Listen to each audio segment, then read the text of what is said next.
Hey, good morning, friends. How are you? I'm Tony, and wanted to share with you another favorite passage of mine found in John chapter 17, verse 24.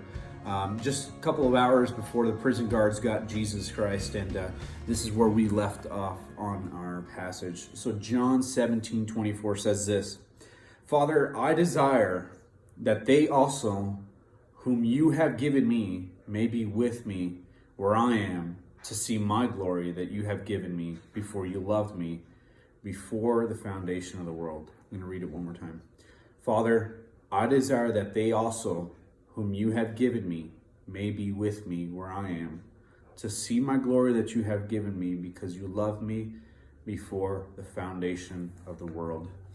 This really speaks to the heart of Jesus and his desire, not just to overcome death. He didn't put on flesh just to overcome the grave, to overcome temptation, to overcome the world, to fight off Pharisees and Sadducees, to go multiply bread and fish, not just to have breakfast on the shores with his disciples, not just all this time, but his desire was so that you and I can experience his fullness, so that you and I can be with him in the same presence.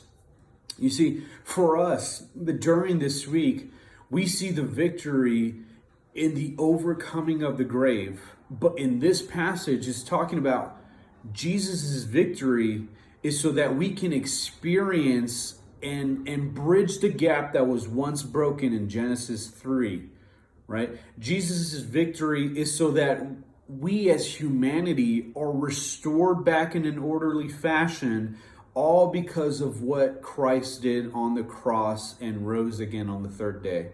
So again, this desire, this is God's heart, this is Christ's heart, so that we as people can experience the fullness of his love, of his kindness, of his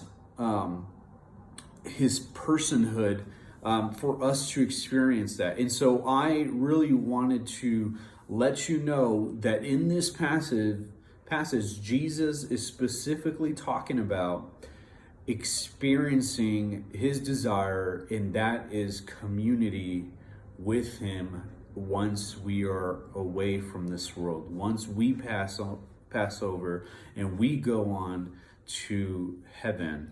We are there in his presence, and that is Jesus's heart.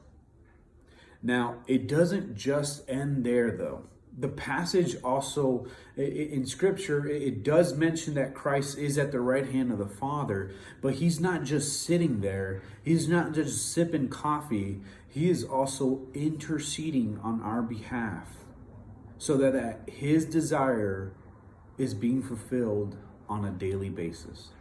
So friends and family, I do encourage you during this time to remember and to take hold that Jesus' desire wasn't just to overcome death. It wasn't just to show off his glory, but also so that the bridge between you and the rest of humanity will be restored once again in his presence.